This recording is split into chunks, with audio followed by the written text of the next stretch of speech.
तो फिर किसने मारा उस आदमी को जिसकी लाश एक रोड पे मिलती है? और उस क्रिमिनल को उस आदमी से ऐसी क्या प्रॉब्लम थी कि उसकी छाती पे ब्लेड से कुछ लिख दिया, उसकी आंखें निकाल दी गई, उसकी हड्डियां तोड़ दी गई, और ये सब कुछ एक 6 साल का लड़का देख लेता है।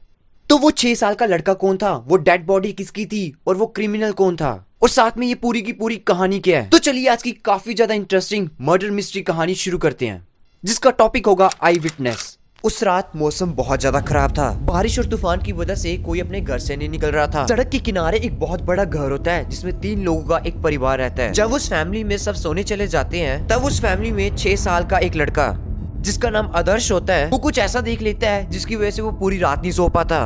वो देखता है उस रोड पे एक डेड बॉडी, जिसकी वजह से वो बहुत ज्यादा डर जाता है, और जब वो आंखें बंद करके सोने की कोशिश करता है तो वही डेड बॉडी वाला इंसिडेंट उसके सामने आता है, जिसकी वजह से वो पूरी रात नहीं सो पाता। तूफान और डेड बॉडी का खून, साथ में वो इंसान कौन था जिसने उसका मर्डर किया, ये सब कुछ एक 6 साल के बच्चे की आंखों के सामने होता है। सुबह हो जाती है और वहाँ पे एक डिटेक्टिव टीम आती है, जिसमें डिटेक्टिव पीटर को ये आम सी बात लग रही थी, जिसमें उन्हें लग रहा था कि ये केस भी बाकी केसों की तरह नॉर्मल होगा। ये केस उनकी लाइफ में अब तक का सबसे अजीबोगरीब केस होने वाला है, क्योंकि जब वो बॉडी देखते हैं तो वो बहुत ज्यादा हैरान हो जाता है, क्योंकि उस इंसान की बॉडी खून से तो लथपथ होती है, साथ में उसकी चेस्ट पे ब्लेड से लिखा होता है टू हेवन। सबसे ज्यादा चौंकाने वाली बात तो ये थी कि उस बॉडी के बहुत से पार्ट्स गायब थे, जैसे उसकी दोनों आंखें, उसके हाथ की उंगलियां। फिर उस बॉडी को चेक करने के लिए लैब में भेजा जाता है। डॉक्टर अमन अपने असिस्टेंट के साथ उस डेड बॉडी के रिलेटेड बात करते हैं, जिसमें वो बात करते हैं कि उस आदमी को बहुत बुरी तरह मारा गया है। उसके सारे बाल काट दिए, उसकी हड्डियां तोड़ दी गई, उसकी आंखें बाहर निकाल दी गई, साथ ही में उसकी हाथों की उंगलियां भी काट दी, और साथ में उसकी चेस्ट पे ब्लेड से लिखा गया है टू हेवन। ये सब बातें डॉक्टर अमन और उसके असिस्टेंट में हो ही रही थी कि पीछे से डिटेक्टिव पीटर वहाँ पे ज्वाइन कर लेते हैं, जिसमें पीटर डॉक्टर अमन से कहता है, और क्या तुम्हें कोई एविडेंस मिला? जिसमें डॉक्टर अमन ये कहते हैं कि उस डेड बॉडी से एक रेस्टोरेंट का बिल मिला है। उसके बाद पीटर ये कहता है कि इस आदमी की कोई इन्फॉर्मेशन मिली, ये कौन था, ये कहाँ पे रहता था? इसके रिस्पॉन्स में डॉक्टर अमन कहते हैं कि वो बहुत अच्छे आदमी थे। फिर अगले दिन उनके मर्डर की न्यूज़पेपर में छाप दी जाती है। डॉक्टर अमन, जो कि बहुत ज्यादा दुखी थे, वो पीटर से बात करते हैं कि जिस किसी ने भी इस शरीफ आदमी को मारा है, पीटर तुम्हें उसे पकड़ना होगा। फिर अगले दिन ही डिटेक्टिव पीटर पूरी तरह से उस केस को सॉल्व करने में लग जाते हैं। वो उस मर्डर वाली जगह पे जाते हैं और आसपास सुराग ढूंढते हैं।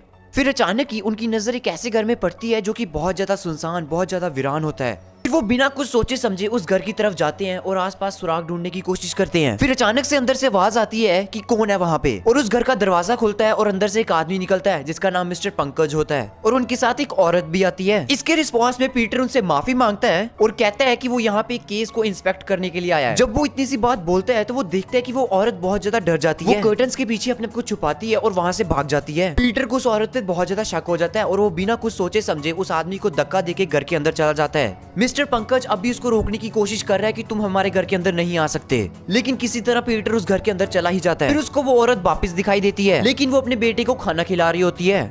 फिर वो औरत खड़ी होती है और पीटर का बहुत अच्छे से स्वागत करती है।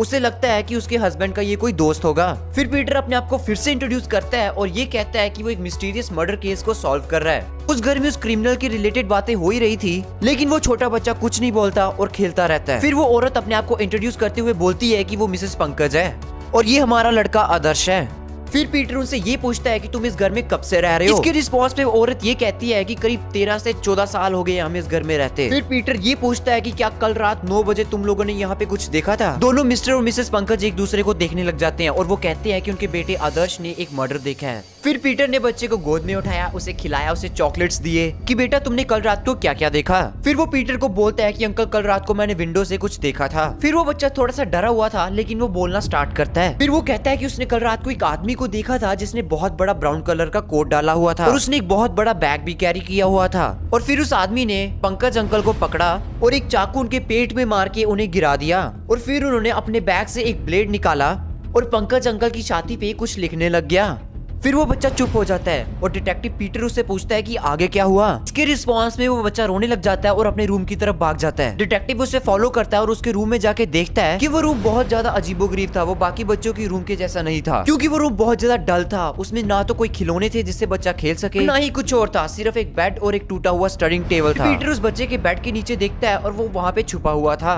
फिर वो उस बच्चे को कहता है कि तुम बाहर आ जाओ, तुम्हें कोई कुछ नहीं कहेगा। फिर वो बाहर आता है और उससे वो पूछता है कि आगे बताओ क्या हुआ था। फिर उसके बाद वो बच्चा कहता है कि जो पंकज अंकल थे वो रो रहे थे और वो अंकल ऐसे दिख रहे थे कि वो जैसे मर रहे हो। फिर उसके बाद उस आदमी ने अपने बैग से एक सुई निकाली और पंकज अंकल के मुंह पे कुछ करने लग गया। उसके बाद पीटर उनके पेरेंट्स से बात करता है कि इसकी मेंटल हेल्थ बिल्कुल ठीक नहीं है, इसका कहीं पे इलाज करवाओ। फिर उसके बाद पीटर ये भी कहता है कि जब तक केस सॉल्व नहीं हो जाता तुम लोग ये कंट्री छोड़ के कहीं नहीं जाओगे, क्योंकि आदर्श ही सिर्फ एक आई विटनेस है। उसके बाद उस बच्चे की मेंटल हेल्थ देख के उसकी एक स्पेशल स्कूल में एडमिशन करवाई गई। 1 महीना हो चुका है मिस्टर पंकज के मर्डर केस को और अब तक सिर्फ एक विटनेस मिला है। फिर एक दिन अचानक ही पीटर को स्कूल के प्रिंसिपल की कॉल आती है कि तुम जितनी जल्दी हो सके यहाँ पे आ जाओ। फिर उसके बाद वो प्रिंसिपल उनसे बात करती है कि ये बच्चा एक साइकोलॉजिकल इलनेस का पेशेंट है। बच्चे ने बहुत बड़ी समस्या क्रिएट कर दी हुई है। ये सभी टीचर्स को, ये सभी बच्चों को एक मर्डर कहानी बार बार सुनाई जाता है, जिसकी वजह से सारे बच्चे बहुत ज्यादा डर जाते हैं। हमें इसे एक स्पेशल वार्ड में शिफ्ट करना पड़ेगा। फिर वो बाहर जाते हुए स्कूल के गेट की तरफ पहुंचता है और आगे से उस बच्चे के पापा आ रहे होते हैं, Mrs Pankaj. Mister Pankaj Peter को वहाँ पे देख के बहुत ज्यादा हैरान हो जाते हैं और थोड़े से डर भी जाते हैं। फिर वो दोनों एक दूसरे से बात करना स्टार्ट कर देते हैं। उसके बाद उनकी कन्वर्सेशन खत्म हो जाती है और वो अपने घर चले जाते हैं। करीब 3 महीने हो जाते हैं लेकिन केस अभी तक सॉल्व नहीं हुआ था। पीटर को कुछ समझ नहीं आ रहा था कि वो आगे क्या स्टेप ले, लेकिन अचानक ही उसके दिमाग में एक चीज स्ट्राइक करती है। उसे याद आता है कि डॉक्टर अमन ने कहा था कि उसकी बॉडी पे एक रेस्टोरेंट का बिल मिला था। फिर वो उस बिल को पढ़ता है और उस रेस्टोरेंट में जाता है। उसके बाद वो सारी सीसीटीवी फुटेजेस चेक करता है। वो उस दिन की चेक करता है जब लास्ट टाइम प्रकाश वहाँ पे खाना खाने आया था। उसके बाद उसे वहाँ पे एक आदमी दिखाई देता है जिसने बहुत बड़ा कोट डाला होता है, एक बैग डाला होता है, और जब उसे फॉलो करता है, हर एक ट्रैफिक लाइट, हर एक जगह की सीसीटीवी चेक करता है, तो वो आदमी एक घर के अंदर चला जाता है। पीटर फटाफट वहाँ से भागता है और उस घर की तरफ जाता है और जब वो घर का दरवाजा खोलता है और अंदर देखता है तो वहाँ पे बहुत अजीबोगरीब चीजें पड़ी होती हैं, जैसे कि कांच की बोतलों में आंखें, साथ ही में एक बहुत बड़ा कोट, एक बहुत बड़ी कैप और एक बैग भी पड़ा हुआ था। और जब उस बैग को खोल के अंदर देखा तो उसके अंदर वही चाकू, नीडल्स, ब्लेड्स पड़े हुए थे और कुछ लोगों की फोटोज भी थी। और जब वो उस फोटोज को देखता है तो उसे सारा का सारा केस समझ आ जाता है। फिर वो आदर्श से मिलने के लिए उसके घर में चला जाता है। उसके बाद वो मिस्टर और मिसेस पंकज के साथ बात करता है। उसमें वो कहता है कि जब आदर्श के प्रिंसिपल ने उनसे मिलने के लिए बुलाया था और फिर जब वो आदर्श से मिलने के लिए गया था तो आदर्श पीटर को एक कहानी सुनाता है और वही कहानी वो मिस्टर और मिसेस पंकज को भी सुनाता है, जिसमें एक लड़का होता है जिसके पेरेंट्स के बीच में बहुत लड़ाई होती है। लेकिन एक दिन अचानक से ही उस लड़के के पिता की मौत हो जाती है और फिर उसकी माँ को एक बहुत ही ज्यादा अनजान आदमी मिलता है जो कि उन दोनों को संभालने का वादा करता है और उसकी विधवा माँ से शादी कर लेता है। उसके बाद उस लड़के की फैमिली बहुत खुशी से रहने लगती है और कहानी यहीं पे खत्म होती थी। फिर मिस्टर पंकज डिटेक्टिव पीटर से कहते हैं इस कहानी का क्या मतलब हुआ। फिर पीटर ये कहता है कि इस कहानी का ये मतलब हुआ कि तुम आदर्श के स्टेप फादर हो और तुम दोनों ने मेरे से ये बात छुपाई थी।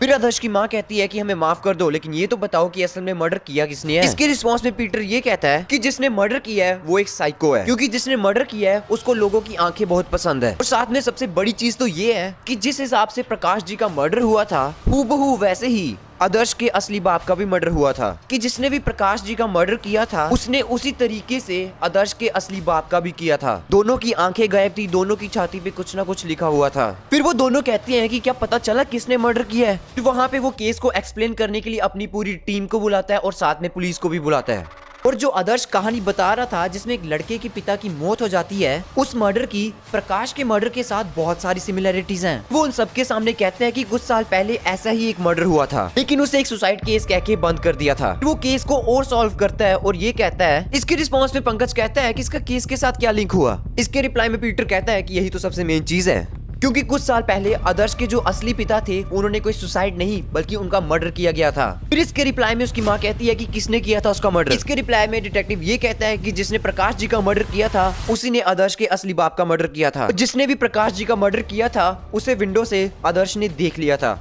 आदर्श ने ये भी बता दिया है कि वो मर्डर किसने किया था। फिर रिस्पॉन्स में उसकी माँ कहती है कि बताओ किसने मर्डर किया था। इसके रिप्लाई में पीटर कहता है मर्डर मिस्टर पंकज तुमने किया है, तुम ही ने उसके असली बाप को मारा ताकि तुम इनकी फैमिली का एक हिस्सा बन सको। और जब तुम उनका मर्डर कर रहे थे प्रकाश जी ने तुम्हें देख लिया। इतने साल से तुम सिर्फ उन्हें धमकियां दे रहे थे, लेकिन वो नहीं माने तो तुमने उनका मर्डर कर दिया। और जब तुमने प्रकाश जी को मारा तब आदर्श ने तुम्हें देख लिया। इससे बचने के लिए तुमने उसे ऐसी दवाइयां खिलाई जिससे कि वो मेंटली डिस्टर्ब हो जाए। इसके बाद वो अपना क्राइम एक्सेप्ट कर लेता है और यहाँ पे कहानी खत्म होती है। तुम्हें ये कहानी कैसी लगी और पूरी कहानी में तुम्हें किस पे शक था, कमेंट्स में जरूर बताना। और साथ में कमेंट्स में ये भी बताना कि तुम किस टाइप की कहानियां सुनना पसंद करते हो। प्लीज वीडियो को लाइक करके जितना हो सके उतना शेयर कर देना और साथ ही में चैनल को सब्सक्राइब करके बेल आइकन ऑन कर देना ताकि ऐसी और मस्त कहानियां तुम मिस ना कर पाओ। मिलते हैं एक न्यू वीडियो, एक न्यू स्टोरी के साथ, तब तक के लिए गुड बाय।